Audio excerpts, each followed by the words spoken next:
I was in Dubai when that assassination attempt happened. And it's always interesting being over there for a lot of reasons. Number one is because politics isn't really a thing there. It's not a democracy. There's no left, there's no right, there's no Democrats, Republicans. All of that stuff is just kind of DOA over there. But of course, you get the news from the world, and also because of the time zone difference. So I'm 9 hours ahead of East Coast USA, 12 hours ahead of West Coast USA. So you're operating on the time shift is quite interesting. So you kind of wake up in the morning and you're seeing what's happened the previous day or night in the States. And I just remember waking up on that morning and opening social media and just being like, wait, what? Like, what on earth just happened? I'm seeing all these photos. I'm seeing like little video snippets. I'm seeing the reactions before I'm seeing what even happened. Yeah. And I'm just kind of scrambling like, wait, what on earth? Yeah, I think all of us are going to remember that moment, hopefully, if the algorithm hasn't hijacked our minds with the dopamine addiction that we're all addicted to. I remember being in an elevator with my team. We just finished a live stream with Chase Oliver, and I was there with Clint and Josie, the redheaded libertarian, and she just starts crying in the elevator. I'm like, oh, it's just a woman being a woman, and I'm like, whatever. But then I'm like, wait, this kind of feels a little bit different. What's really going on here? And then we kind of got the news, and it kind of did have a huge energetic shift. If you, I don't know if you've had the same kind of feeling, but once you're kind of in tune to this kind of larger lexicon and this larger kind of energetic, we're getting into the woo-woo stuff here. I don't know how far you want to go off into that, but there was a clear energy shift with just the turning of the head, a little bit of that turning of the head that you felt. It was a deep, emotional kind of energy. And then I remember I had to do a members only meetup at a cigar lounge right afterwards, and I'm like, do I even do this? Like, and then I just went anyway. Only a few of our members showed up, and we were just kind of sitting there, just kind of talking to each other about this kind of momentous, huge event that brought us so close towards utter just destruction of the United States. Because if he didn't shift his head, and if they did take his life, we would be living in a totally different world right now than we are. And we are extremely blessed not to be dealing with such levels of upheaval, such levels of chaos, such levels of devastation that would have been brought upon us if that assassination attempt was successful. And I think there's still so many looming questions about this person, how he was able to get away, how he was able to do this, pull this off, and how the whole story just kind of ended with him having his life taken, and us still kind of left here with the larger questions. Who helped him? Who was a part of this event? Who allowed the Secret Service to be so inept here? Who allowed them to stand down? Who allowed them to stop watching that building? Who allowed them to keep Trump on stage? Who allowed them to have Trump rise again when bullets were still flying?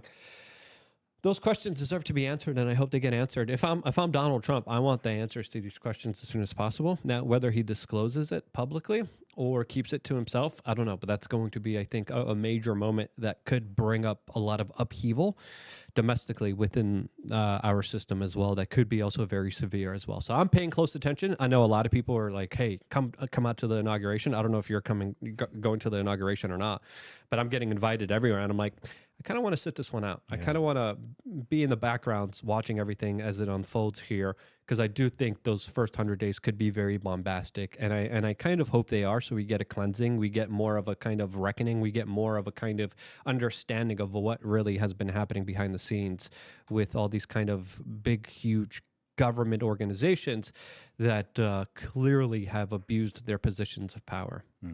What do you think would have happened here in the States had he been killed? Yeah, that's a very good question. I think automatically a lot of the blame would have been shifted for Iran. We saw a lot of kind of gaslighting with Iran being blamed for the hacking attempts on Trump's campaign, on a lot of his top staff. And I think automatically someone like Nikki Haley would have came in there, and they would have implemented a lot of controls against people's Second Amendment rights. They would have said, listen, these are weapons of war. These are weapons that took out Donald Trump. We need to get rid of them. We need to confiscate them. You think that would have come from the Republican side? I think there are a lot of neocon Republicans that just don't believe in the Second Amendment, that just don't care about it. If you look at the way that, a lot of Republicans have acted within our own government, they're not the best protectors of the Second Amendment. Donald Trump himself, not the best protector of the Second Amendment. The only saving grace was the Supreme Court justices that he appointed that has allowed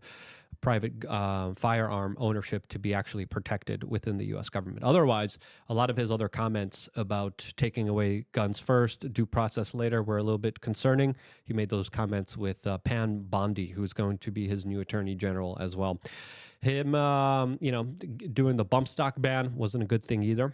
And I think truly Trump kind of realized and woke up during that moment about the kind of larger severity about what he was up against. I mean, if you look at everything that kind of happened to him, they were trying to stop him politically. They were trying to stop him through social media. They were trying to stop him through the legal system. They were trying to incarcerate him. They were, trying to put 700 years of jail on his head to potentially be serving, as we saw the United States get very close to a banana republic.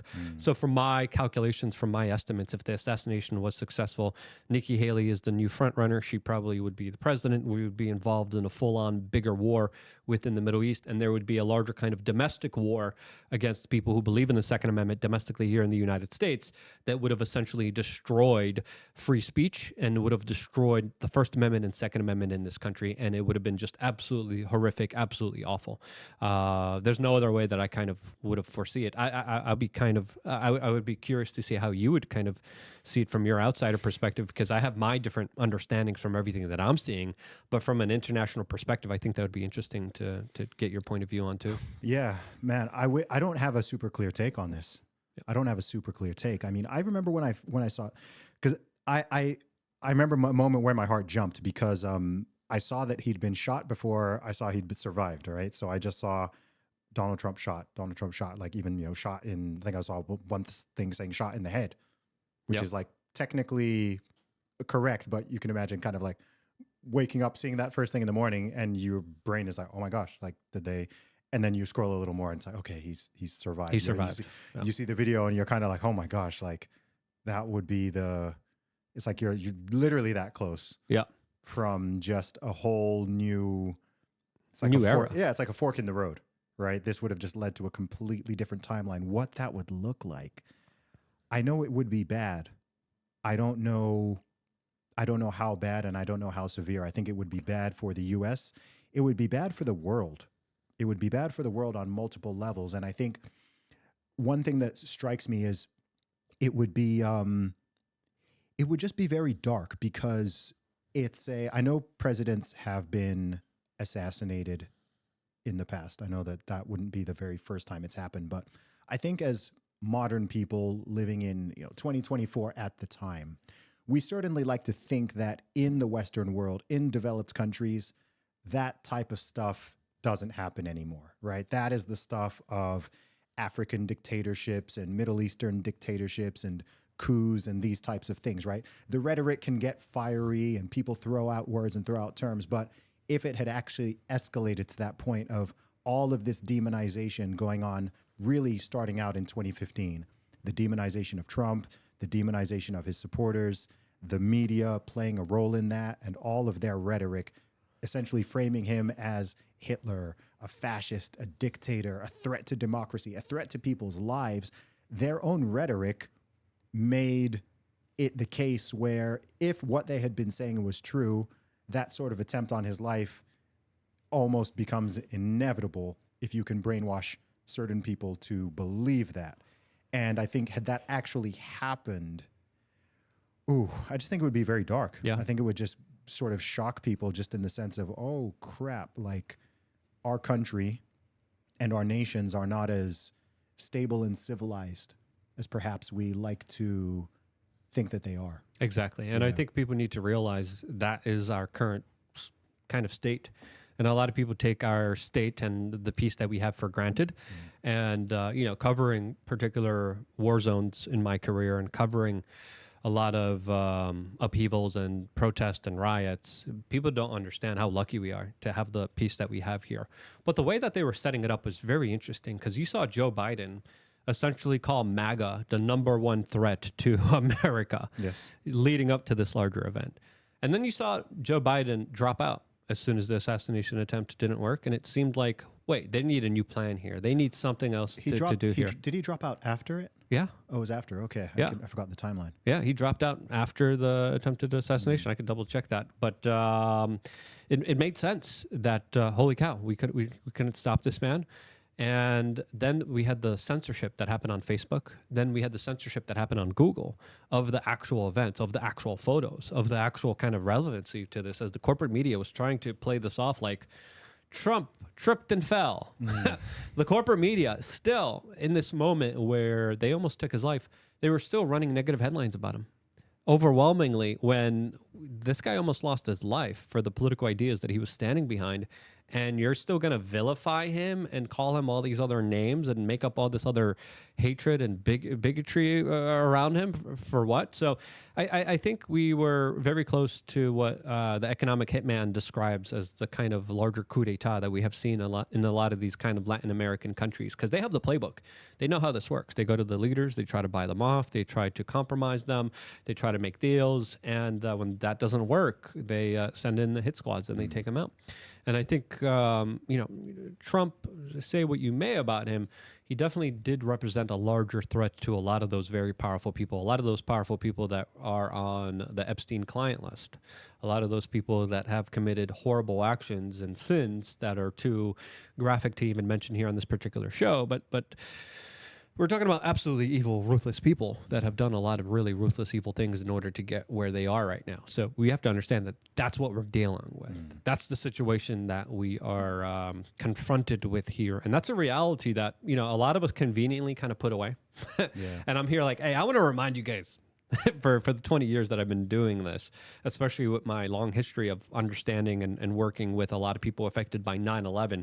Once you start looking into like 9/11, you start looking into a lot of this other type of deeper, darker, secretive conspiracy stuff, you start to realize, holy cow, there's no kind of respect or dignity for human life by a lot of these central controllers. And a lot of this is done through our ignorance and acquiescence. And this is why I always teach people to be the best version of themselves and not to be kind of hoodwinked and captured by these larger institutions that, of course, are always trying to mind control, mind warp them, and subjugate them as best as they can. Yeah. At the same time, given that the attempt failed, thank God, I do think that the temperature did come down. I think that there's something about what happened and the way he even responded to it that created a lot of empathy and humanization, in fact. So for all these people who for the past, at that point, let's say 7 to 8 years have been trying to frame this individual and his followers as some, second coming of Hitler or he's going to genocide, whatever nonsense they're saying. I think that narrative is dead now. Whether or not somebody likes Donald Trump or they don't, firstly, a lot more people like him now than did 8 years ago, and they're willing to publicly say that. But I think even the people who didn't and maybe still don't like him, there is something in the response. There's something about it that just speaks, I think, to people like at the core as a human being. Like, unless you are a true evil scumbag who, and I know there were a handful of these and some of them went viral, right? People who saw that and are, saying things about they're upset that the person missed or that they thought it would be justified. Like in moments like that, people just expose themselves. It's just like, all right, if that's what you think, I'm not a Joe Biden fan. I'm not a Kamala Harris. I'm not a fan. There's many politicians I'm not a fan of, but the idea that, it would be good or that I'd celebrate or something if one of them were to, get severely sick or be assassinated. Like that's completely insane, right? All the partisan stuff should switch off in you and it should just become a human thing. And I think that happened for a lot of people. And I think that fork in the road, instead of going to a potential, some form of civil war, let's say, I think it actually led to something that is going to end up being more unifying long term. I'm already seeing that happening just in the last couple of months as we record this podcast. By the time the podcast comes out, Trump would have taken office. As we record it, he hasn't just yet. And just the coalition that is building around him, both within and outside of the administration, and the way people are reacting to it, I just think we're in a totally different place to where we were. If you think of where we were 3 years ago,